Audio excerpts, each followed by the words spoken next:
नमस्कार जय जगन्नाथ ओडिशा किचन को आपण मानको बहुत बहुत स्वागत। कुरकुरी कहा को खाइबा पई भल न लागे कहले पिला ठार बड़ समस्तंकर कुरकुरी बहुत ही पसंद होता है। तो सही पई आज मु नहीं आसी कुरकुरी रो रेसिपी सेटा भी किभଳି प्रोसेस रे आपण घरे तयारी करि परिबे हेल्दी वे रे तयारी करि परिबे ता मु आज आपण मानको बतेइबी। ता छडा थरे तयारी करिकि याको आपण गोटे मास पर्यंत रखिपारे बिल्कुल भी खराब हेनी। ताले चलतु किभଳି प्रोसेस रे बनैछि वीडियो को स्किप न करिकि संपूर्ण भाव रे देखि नबा। सेति नहीं मुझे गोटे गिना रे मापिकी गोटे गिना चूड़ा एठी आपण ए आज कुरकुरी रेसिपी पे गोटे गिना हेउ किंबा कप सेट कर नेबे और सेइथिरे ही मापिकी सब जिनस नेबे। तो येठी चूड़ा को आम हल्का टिके चलई दबा जहाँफल कौन हम चूड़ा देहरे जो बेले बेले धूलीटा थाए से धूली अंशटा सब बाहर हो जाए।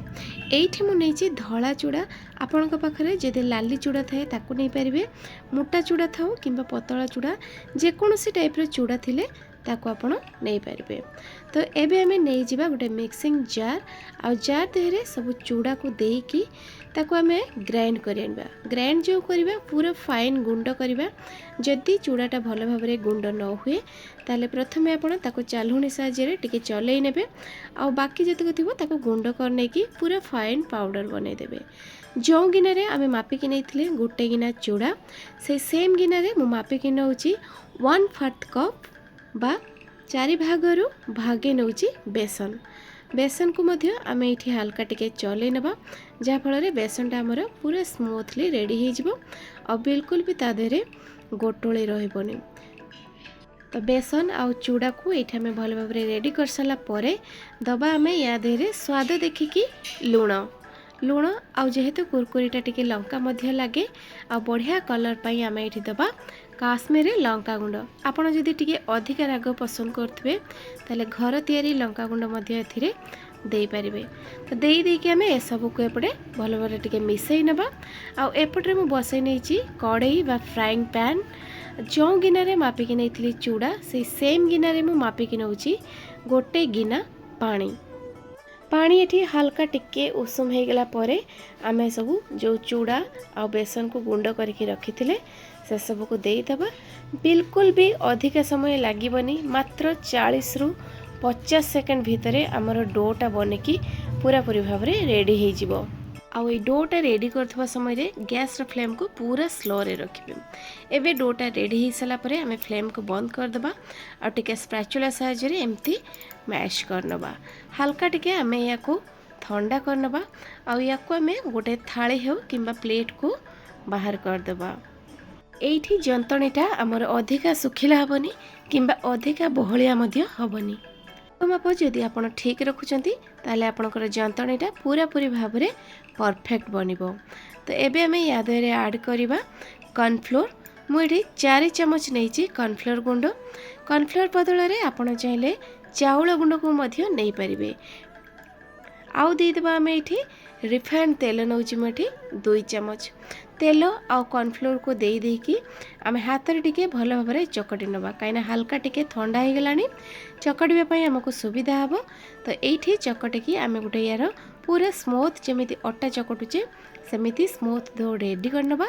आउ आली ठारू मध्य छोट छोट एमती टिके टिके लुई नेकी ताको हाथ रे एमिति गढ़ी नबा। आ हाथ रे एमिति गढ़ी नेबा समय रे धीरे धीरे ताको लंबा करके आंगुली आड़ को आमे एमती टाणे नहीं जावा प्रेस कर नहीं जावा जहाँफल कुरकुरी गोटे बढ़िया सेपटे रेडी हो जमीती कि आप वीडियो रे देखि पारथुए। तो ये देखु सबू कुरकुरी को मुझे सबू जंतणी को कुरकुरी सेप देदेली। ता छड़ा आपण चाहिए यही जो कुरकुरी को आपण 15 रु 20 दिन पर्यंत फ्रिज रे स्टोर करके रखिपारे। जिते बड़े इच्छा आपण सेते बड़े बाहर करें संगे संग छाणे के गरमा गरम खाई पारे। तो ये सब को मु गढ़ी सारा एपटे देखो मु बसई नहीं कड़ई आ कड़ई देहरे देइछि तेल। तेल को ये आम पूरा बढ़िया भाव में गरम करवा जमी बिल्कुल भी अल्प टिके भी लो हिट न रहे पूरा फुल हिट्रे गरम करनबा आ गरम हो सारा पर आम कुरकुरी सबको देकी या छाणीबा देकी संगे संगे आम या बिल्कुल भी खोसणी लगेबानी नहले तलू भांगी जीवो। तो एबे आम या एमती छाणीबा छाड़ीदेबा तार भितर रेडी करवा आम आउ गोटे सिंपल घरे थिबा मसला। तो ये से गोटे गिना नहीं आउ से गिना रे दे दूची गोटे चमच काश्मीरी लंका गुंड स्वाद अनुसार गोटे चमच रु अल्प देदेबा लुण। जेहेतु कुरकुरीटा टिके खटा खटा लगे तो से दबा आम ये गोटे चमच आमचूर पाउडर टिके राग पाई बढ़िया बास्ना पाई दबा गोलमरीच गुंड हाफ चमच देकी ये गुंड मसला सबको आम गोलई नेबा।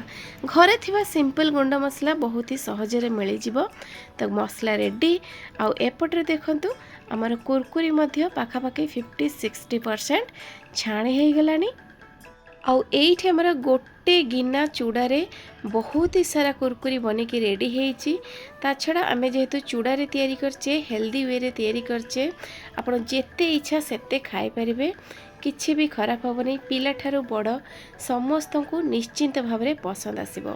तो दर्शक बंधु आशा करछि मु आज कुरकुरी रेसिपीटी से भी पुणी चूड़ारे निश्चित भाव में रेसिपीटी आपको भल लगी। तो ये देखंतु मु कुरकुरी सबको बाहर करी आनिछि आउ एई जो गरम गरम थिबा अवस्था रे आमे दे देबा ता देरे गुंड मसला जहा फल रे कण हबो मसला सबको कुरकुरी टाणिकी धरिबो बिल्कुल भी अलगा हेकी रहिबनी पूरा साथी रे जड़ी की रहिबो।